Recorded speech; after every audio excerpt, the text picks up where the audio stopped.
जय जय श्री राधे, बांके बिहारी लाल की जय। साथियों, मैं मनोज ब्रजवासी संपूर्ण ब्रज दर्शन चैनल में आपका हार्दिक स्वागत करता हूं।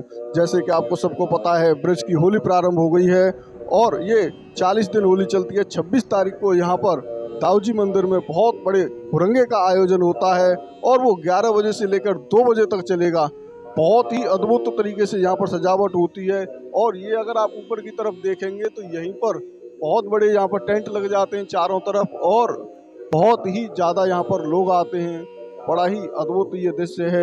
26 तारीख में यहाँ पर बहुत बड़ा आयोजन, आप आएँ और भाग लें दाऊ जी के अद्भुत दर्शनों का। ये देखें आप, यही वो स्थान है। सेवायत जी हैं दाऊ जी मंदिर के, उनसे जानते हैं किस तरीके से यहाँ पर हुरंगे की तैयारियाँ हो रही हैं। हुरंगा जो है 45 दिन तक मनाया जाता है हमारे ब्रजमंडल में। ये ब्रज के राजा श्री दाऊजी महाराज, और इस प्रकार से मनाया जाता है कि बड़े देश विदेश के लोग यहाँ आते हैं। टेसू के फूलों से ये रंग बनता है, गुलाल नाना प्रकार के होते हैं और इतना भव्य विशाल हुरंगा होता है कि यहाँ बैठने की व्यवस्थाएं समा नहीं चाहती, इसलिए काफ़ी लोग देवर भाभी की हुरंगा होता है जो प्रेम के कोड़े बरसाए जाते हैं, उन्हीं का कपड़ा फाड़ा जाता है और उन्हीं में ही दिया जाता है। जैसे भाभी देवर के कपड़े फाड़ती है, कोड़ा बनाकर देवर की पिटाई करती है, बड़े उल्लास के साथ में देवर कूड़ा खाता है। इसी प्रकार से यहाँ बलराम जी को ही दाऊ जी कहते हैं और दाऊ जी ही यहाँ विराजमान है। दाऊ जी महाराज के लिए जल आता है यमुना जल, जो यमुना जी यहाँ से खड़ेरा गांव पड़ता है, उससे आगे जमुना जी पड़ती हैं, वहाँ से जल आता है ठाकुर जी के लिए और यहाँ प्रतिदिन आता है और बड़े स्नान। साथियों, ये जो घाट देख रहे हैं यही वो पवित्र घाट है जिसे खडेरा घाट के नाम से जानते हैं। इसी स्थान से बलदेव जी के लिए वो अमृत जल जाता है जिसे यमुना जल कहते हैं और उसी अमृत जल से बलदेव जी का स्नान होता है। और इसकी महत्वता के बारे में वहाँ के जो सेवायत हैं दाऊ जी मंदिर के, उनके श्री मुख से सुनेंगे आप। उन्होंने एक बहुत ही अद्भुत बात हमें बताई थी कि इसी स्थान पर यमुना मैया जी वापस लौटकर चली गईं। जब इस ब्रज क्षेत्र में होके यमुना जी जा रही थीं तब उनको दिखाई दे गया कि यहाँ पर तो मेरे जेठ रहते हैं, बलदाऊ जी हैं, और मैं जेठ के सामने कैसे जाऊंगी। तो वो लगभग 3 किलोमीटर दाऊ जी से पहले ही उन्होंने अपना मोड़ लिया। यहीं पर ऐसी यमुना जी का जो रूप है, स्वरूप है, वो बिल्कुल मुड़ा हुआ है। इसी खडेरा घाट से बिल्कुल उनका स्वरूप बदल जाता है और वो सीधी दूसरे रास्ते पर चली जाती हैं।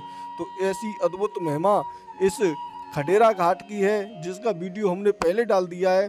अब हम आपको लेके चलते हैं उस अद्भुत दिव्य हुरंगे का दृश्य दिखाते हैं जो पिछली साल हुआ था, क्योंकि अभी कुछ ही समय बाद, होली के बिल्कुल बाद में जब होली हो जाती है तब यहाँ पर हुरंगा होता है जिसे होरा के नाम से जानते हैं। तो उसकी कुछ झलकियाँ आपको पहले दिखाते हैं, फिर आपको उस अद्भुत रहस्य के बारे में वहाँ के सेवायत जी से और अवगत कराते हैं, जो यहाँ से कैसे यमुना जी मुड़ गईं, कैसे उनका स्वरूप यहाँ से चेंज हो गया, बदल गया और वापस चली गईं कि मेरे जेठ का घर आ गया है। तो ये आप देखें, यही वो अद्भुत स्थान है जहाँ पर अभी हमने आपको खाली दिखाया था वीडियो के शुरुआत में। अब ये देखें आप, इस तरीके से ये पूरा के पूरा पंडाल भर जाता है। नीचे इसमें जो यहाँ की गोपिकाएं होती हैं वो कोड़े से मारती हैं और उनको देवर और भाभी के रूप से जानते हैं। तो जितने भी यहाँ पर पुरुष व्यक्ति आते हैं तो रयाले होते हैं वो, और वही अपने कपड़ों को उन गोपिकाओं को देते हैं। वो गोपिकाएं उन हुरंगों के कपड़ों को खुद अपने हाथों से फाड़ लेती हैं और हाथों से फाड़ने के बाद फिर उसके बना लेती हैं कोड़े, और कोड़े बना बना के बरसाती हैं उनके ऊपर। बहुत ही अद्भुत आनंद इस होली में आता है। अगर आप ब्रज में आ रहे हैं तो 26 तारीख को ये होली का आयोजन होने वाला है, जो कि अपने आप में बहुत ही अद्भुत और दिव्य होगा। तो साथियों, आप जरूर आएं और इस वीडियो को अंत तक देखें और उस अद्भुत महिमा के बारे में जरूर जानें, जिसके बहुत ही अलौकिक आनंद इस खडेरा घाट, जिसे खांडीर वन कहते हैं, खांडीर वन की संपूर्ण महिमा आप खांडीर वन के नाम से वीडियो है उसमें देख सकते हैं। वो वीडियो हमने पहली बार YouTube पर डाला है, अभी तक और किसी व्यक्ति को उसके बारे में नहीं पता चल पाई है, क्योंकि हमने गर्ग संहिता में पढ़ा समझा और तब फिर वहाँ पे पहुँचे और वहाँ के सेवायत जी से अद्भुत महिमा के बारे में बताया। उन्होंने बताया कि ब्रज किसे कहते हैं, ब्रज क्या चीज़ है ब्रज। तो ये संपूर्ण जानकारी आपको मिलेगी उस खांडीर वन के वीडियो में। तो साथियों, आप जरूर जानें उस रहस्य के बारे में और आपको संपूर्ण होली की आनंद हमारे ही चैनल पर मिलते रहेंगे। राधे श्याम।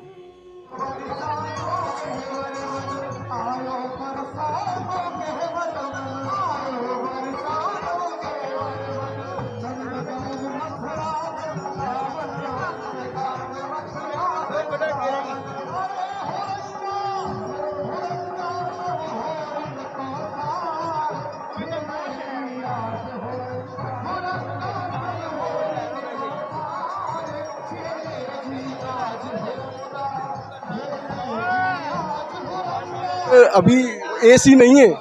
नहीं, यहाँ तो पुरानी पौराणिक तरह से काम हो रहा है। यहाँ जो है नहीं प्रयोग किया जाता, क्योंकि दाऊ जी की जो चमक है एसी से और बिजली की लाइट से मतलब फीकी पड़ जाती है। इसीलिए यहाँ घी का दीपक और मतलब साहब जी की इसमें रोशनी, अपने हाथ का पंखा, यही प्राचीन काल से चला आ रहा है और यही चलेगा। हाँ, दाऊ जी के सर पे, माथे पे, नासिका पे, ठोड़ी पे ये हीरा है, जो प्रकाश के द्वारा मतलब उनकी छवि कम पड़ती है और इनकी चमक जो है वो दाऊ जी का साक्षात दर्शन होता है। जितना अंधकार होता है उतना ही दाऊ जी का दर्शन अति उत्तम होता है। हाँ, और मतलब जैसे लाइट लगा दी तो उससे मतलब दाऊ जी की छवि और मतलब चमक वो खत्म हो जाती है। वो पहली साल पैदा हुए थे छठ के दिन, या जन्माष्टमी के दिन जो है दूसरी साल पैदा हुए थे। 8वां गर्भ जो है और रुक्मिणी देवकी का ये 7वां गर्भ है। शंकरषण बलराम एक दूसरे के मतलब एक गर्भ से लेकर दूसरे गर्भ में प्रवेश करने के लिए मतलब बलदाऊ जी का नाम शंकरषण भी पड़ा। ये शंकरषण बलराम के नाम से जानी जाती हैं। एक दूसरे का आकर्षण होता है। जैसे एक देवकी के गर्भ से निकाल के रोहिणी के गर्भ में इनको प्रवेश किया गया था, इसलिए ये बलदेव जी बड़े भाई हैं, ब्रजराज हैं। हमने यहाँ पर एक और महिमा के बारे में सुना है। यहाँ पर जो रेवती मैया हैं उनके भी दर्शन हैं, लेकिन उनके दर्शन दूसरी जगह से होते हैं। उसका क्या रहस्य है, उसके बारे में थोड़ा सा। में जैसे कि मर्यादा पुरुषोत्तम राम भगवान कृष्ण के साथ में तो राधा जी का विराजमान हो सकती हैं, लेकिन ये राजा के रूप में यहाँ विराजमान है और राजा के रूप में विराजमान होने के बाद में इनके संग में वो नहीं लगाई जा सकती प्रतिमा या मूर्ति या मतलब रेवती जी विराजमान नहीं की जा सकती। इसलिए ये अपनी मर्यादा के वशीभूत हो गए कोने में विराजमान है। अपनी ससुराल में है इस समय पे? ससुराल में नहीं है, ये विद्रुम वन है और विद्रुम वन के हिसाब से ये जो है यहाँ पर ही प्राकट्य मूर्ति है। ससुराल तो इनकी राजा रेवत तो जूनागढ़ के रहने वाले थे, वहाँ से मतलब साहब जी की इनकी शादी वहीं हुई थी। ये सतयुग की देवी हैं। तो ये लोग जैसे कहते हैं कि ये ससुराल है, तो ये ससुराल कैसे हो जाएगा फिर? ससुराल नहीं है, ये तो जूनागढ़ है। जूनागढ़ से मतलब इनकी ससुराल थी और द्वारका जो है इनके दहेज में मिली थी। भगवान कृष्ण की शादी नहीं हुई थी, कहीं भी मतलब हल्दी नहीं लगी। दाऊ जी की शादी हुई थी, राम जी की बारात गई थी, दाऊ जी की बारात गई थी, शंकर जी की बारात गई थी। इनकी सभी की शादियां हुई थी, लेकिन कृष्ण जी की नहीं हुई। इनको राजा रेवत ने बलदाऊ जी को दहेज में द्वारका प्रदान की थी। भगवान कृष्ण द्वारका के लिए चले गए और अपना ब्रज के राजा इनको घोषित करके अपना सभी विभूति अपनी जो थी भगवान कृष्ण की वो बलदाऊ जी को अर्पण करके इसमें ब्रज में तुम अपने रक्षा करना। ये ब्रज के राजा हैं। दाऊ दाऊ सब कहे मैया कहे न कोई, दाऊ के दरबार में मैया कहे सो। श्री तू सीता तू गायत्री गीता तू परम पुनीता तू कहे नेत नेती है। रति तू रम्मा तू जगत माँ अम्बा तू करत विलम्बा तू भक्तन को वर देती है। मातू रमातू शील खेमातू तीनों गुण देती है। राजा रेवत की बेटी सदा भक्तन को उसको देती है। तो तेरो ही जस गावे को मेरी मत कहती है। बोलो रेवती मैया की, दाऊ जी महाराज की। 9 देवियों में सबसे बड़ी देवी रेवती है, सतयुग की देवी है। उसके बाद में ही सबन का मतलब उत्पत्ति हुई। पूरे नवरात्रियों में सबसे बड़ी देवी जो है सतयुग की ये है। जब बलराम अवतार हुआ, जब इनकी 7 लाख योग भर मिले थे, 2 युग तपस्या की रेवती मैया ने। जब ये बलराम अवतार हुआ, जब इनका विवाह हुआ। मैंने एक चीज और सुनी है कि जैसे रेवती जी वो काफी बड़ी थी बलराम जी से, 7.5 हाथ की थी। वो अलमूसर थे। दाऊ जी महाराज ने एक अलमूसर में 1 युग छोटी करी, दूसरे अलमूसर में 2 युग छोटी करी, तीसरा जब उछारा तो ये हाथ जोड़ा से झटकोने में खड़ी है। वही मर्यादा है। महाराज अब नहीं मुझ पर सहन होगा, अब आपने दिया तो मैं सतातल में समा जाऊंगी। बोलो दाऊ जी महाराज जय। सतयुग में लंबाई कुछ अधिक होती थी और त्रेता युग में लंबाई कुछ कम। उसके बाद में द्वापर युग में लंबाई कुछ कम और कलयुग में फिर 3.5 हाथ की लंबाई है। इसी प्रकार से द्वापर युग में भगवान बलराम जी का अवतार हुआ। इसमें मतलब राजा रेवत जो थे ब्रह्मा के पास में गए अपनी कन्या के वर के लिए। बोले महाराज मुझको कोई वर नहीं, मेरी लड़की के लिए कोई योग्य वर नहीं मिल रहा है। इसलिए उन्होंने जाके वहाँ ब्रह्मा का 1 दिन व्यतीत हो गया। 1 दिन व्यतीत होने के बाद में 1 युग चला गया। 1 युग जाने के बाद में तब उन्होंने कहा बोले अब तो पृथ्वी मंडल पर कोई भी नहीं है, सब संसार ही चला गया। अब तो नया अवतार हुआ है, नई नई उम्र के बच्चे हैं। तब मैंने महाराज मेरी लड़की कुंवारी रहेगी तो मतलब इससे तो मतलब मुझसे मेरे बराबर पापी कोई नहीं है। तब ब्रह्मा ने बताया कि बोले जाओ हम रेवती बलराम की तपस्या करो। उसकी तपस्या करने का वो ही आपको वर सबसे उत्तम। तब रेवती जी ने दाऊ जी की रेवती बलराम जी की तपस्या की है। तब बलराम जी ने उनको स्वीकार किया है कि समाज में आने के बाद में अरे तेरी बहू बलाए बड़ी है, तेरी बहू बलाए बड़ी है। तो बलराम जी ने कही बोले बढ़िया तो का है, हम वजह छोटी बनाए देते हैं। तो रेवती मैया को हमने कंधा के बगल में बनाए गए और हमने दाऊ कृष्ण कहते अरे वाह महाराज इतनी बड़ी तुमसे अच्छा छोटी है। बोलो दाऊ देहाल की। दाऊ जी की महिमा बड़ी अपरंपार है। जाकी महिमा का जितना वर्णन की दाऊ जी की लीला है अपरंपार। काऊ ने जागो पायो ना जागो पार। बोलो दाऊ जी महाराज। जैसा कि चरणों में सब तीर्थों का वास। दाऊ जी के चरणों में सब तीर्थों का वास और चरणामृत के पिबत ही कटत मिटत यम त्रास। इतनी दाऊ जी की महिमा है। फिर 84 कोस में परिक्रमा लगती है, अधिक मास में लगती है।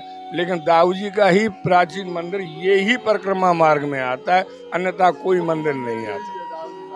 पूरे 84 कोस की परिक्रमा में दाऊ जी का ही मंदिर आता है। यहाँ देखो बंचाली में देखो चारों कोने पे दाऊ जी का ही मंदिर आएगा। ये ब्रज के रखवाले, ब्रज मंडल के रखवाले।